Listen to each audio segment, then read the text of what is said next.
سلام علیہ یوم ولد، اور اس سے پہلے برم بوالدیہ، آج شب جمعہ ہے تو والدین کی عظمت کے بارے میں اپنی نفس کے لیے اور آپ کی خدمت میں برکت کے حصول کے لیے بیان کر رہا ہوں۔ یاد رکھیے، ہر مومن کی پہچان، ہر مومنہ کی شان ہے کہ اپنے والدین کے ساتھ اچھا سلوک اختیار کرے۔ اچھے سلوک کے دونوں حوالے آپ کی خدمت میں مکہ المکرمہ سے بیان کر دیتا ہوں۔ مولا مشکل کشا علی ابن ابی طالب علیہ الصلوۃ والسلام تشریف فرما ہے۔ ذی الحج کی 7 تاریخ ہے اور مولا مشکل کشا مسجد حرام میں مخصوص مقام تھا آپ کا، مقام ابراہیم، جہاں تشریف فرما ہوتے تھے۔ انشاءاللہ آنے والا زمانے کا امام اپنے ظہور کے فوراً بعد جو پہلی 4 رکعت نماز پڑھے گا مقام ابراہیم کے ساتھ، کہ جہاں مولا متقیان کا اصل مقام تھا۔ مولا تشریف فرما تھے اور آپ کے ساتھ جنت کے جوانوں کے دونوں سردار موجود تھے، یعنی کہ حسنین بھی موجود تھے۔ ایسے میں مولا مشکل کشا نے کسی مظلوم کی فریاد سنی کہ جو خانہ کعبہ کا غلاف تھامے ہوئے خدا سے کہہ رہا تھا کہ پروردگار تو مجھے معاف نہیں کرنے والا، اور تو مجھے معاف کیسے کرے گا جبکہ معاف کرنے کا وسیلہ ختم ہو چکا ہے۔ مولا مشکل کشا نے اس کی فریاد سنی اور اپنے فرزندوں کو روانہ کیا، جاؤ جا کے اسے بلا کے لے کر آؤ۔ دونوں شہزادے چلے اسے بلانے کے لیے، اور جب امام کی خدمت میں لے کر آئے تو یہ معذور شخص ہے، اس کے آدھے جسم پر فالج کا اثر ہے، بہت حسین، بہت خوبصورت ہے۔ امام کی خدمت میں لایا گیا اور امام سوال کرتے ہیں، بتاؤ مسئلہ کیا ہے؟ کہتے ہیں اگر آپ حجت خدا ہیں تو سوال مت کیجئے، آپ جانتے ہیں کہ مسئلہ کیا ہے، لیکن امام چاہتے ہیں میں تم سے پوچھنا چاہتا ہوں۔ غالباً امام اس لیے پوچھنا چاہتے تھے تاکہ ہر ایک کو علم ہو جائے کہ اگر کوئی ایسا مریض ہو تو شفا کیسے ملتی ہے۔ اس لیے امام نے مرض کا سوال کیا۔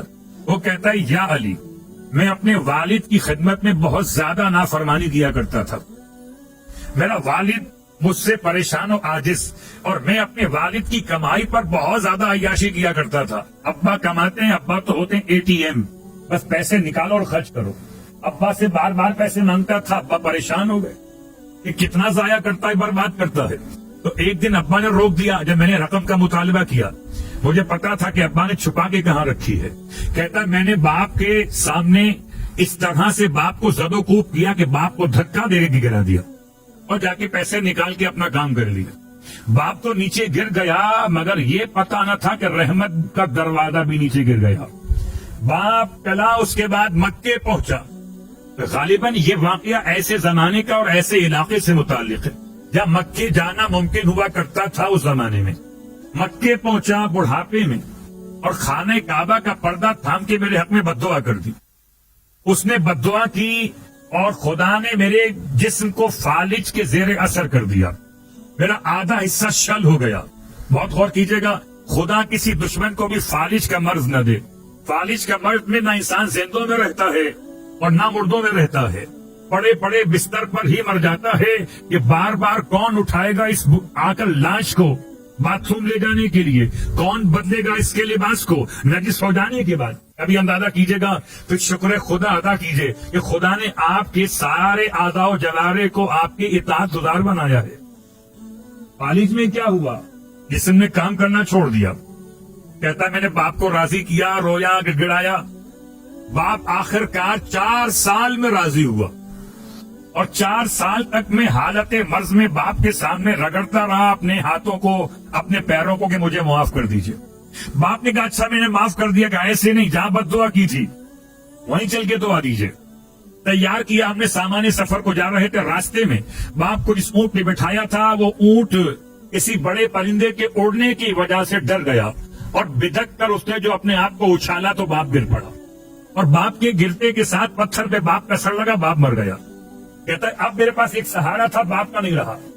میں وہاں سے جیسے تیسے کر کے مکے تو پہنچ گیا، لیکن جب سے اب تک میں خدا سے فریاد کر رہا ہوں۔ باپ مجھے معاف کر چکا تھا مگر کعبے تک نہیں پہنچا، میں کعبے کا پردہ تھام کے دعا کر رہا ہوں۔ امام نے ارشاد فرمایا اگر تم نے واقعاً خدا کی بارگاہ میں توبہ کرنے کا ارادہ کر لیا ہے اور باپ نے تمہیں معاف کر دیا تھا تو یہ اسم اعظم مجھ سے لے لو۔ اسم اعظم امام نے تعلیم فرمایا۔ پھر کبھی اسم اعظم کے موضوع پر الگ بحث کریں گے، اس سے پہلے اشارے کر چکے ہیں۔ اسم اعظم خدا کا بڑا نام، سارے نام خدا کے بڑے، البتہ جو علی سے ملے وہ اسم علی اعلی اعظم ہو جاتا ہے۔ اس کا نام پڑ گیا اسم اعظم کی دعا کا دعائے مشلول، کیونکہ مشلول کہتے ہیں اس کو جسے فالج کا مرض ہو چکا ہو، یہ نکلا ہے شل سے، مشلول، دعائے مشلول، یہ اسم اعظم ہے، یاد رکھیے گا۔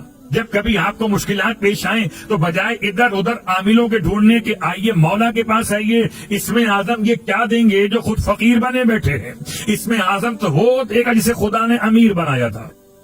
اسم اعظم دعائے مشلول، کبھی آپ کو اگر اسم اعظم ڈھونڈنا ہو تو پریشان مت ہوئیے، دعائے مشلول پڑھ لیجئے اپنی ہر مشکل کے حل کے لیے، ہر بیماری سے شفا یابی کے لیے، ہر پریشانی کے خاتمے کے لیے، مگر آزمائش شرط نہیں ہے، عقیدہ شرط ہے۔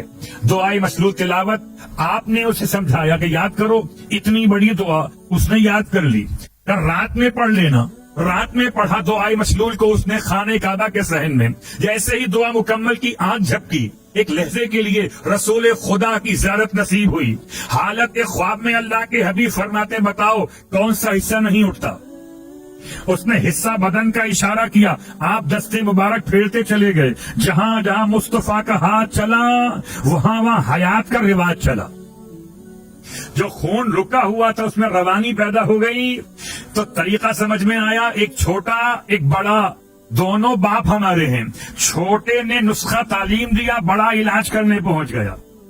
تو دعائے مشلول ماں باپ کے حوالے سے یاد رکھیے، برم بے والدے ہے، والدین کو ناراض کرنا تو آسان ہے، منانا آسان نہیں ہے۔ بس ذات خدا اکیلی وہ ذات ہے کہ یا سریع الرضا اغفر لمن لا یملک الا الدعاء۔ ماں باپ اگر روٹ جائے تو اتنی آسانی سے راضی نہیں ہوتے، لیکن اگر خدا روٹ جائے تو ایک سجدے سے راضی ہو جاتا ہے۔ اسی لیے تو شاعر کہتا ہے یہ ایک سجدہ جسے تو گرا سمجھتا ہے، 1000 سجدوں سے دیتا ہے آدمی کو نجات۔ بات پڑھے محمد و آل محمد۔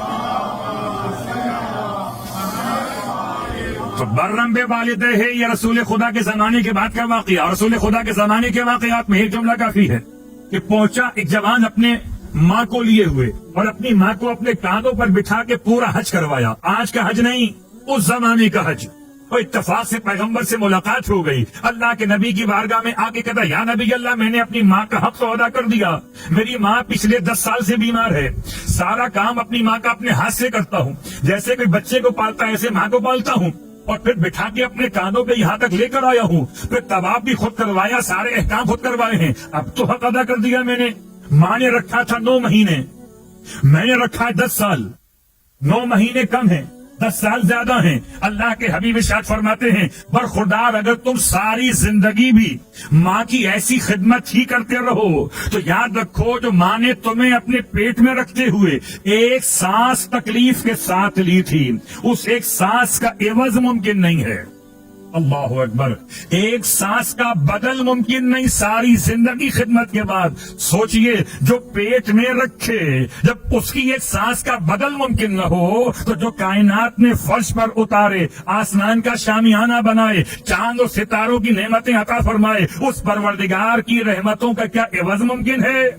چلے ہیں سجدہ کرنے کہ ہم نے خدا کی نعمتوں کا شکریہ ادا کر دیا۔ عاجزی پیدا کیجئے تکبر کے بجائے۔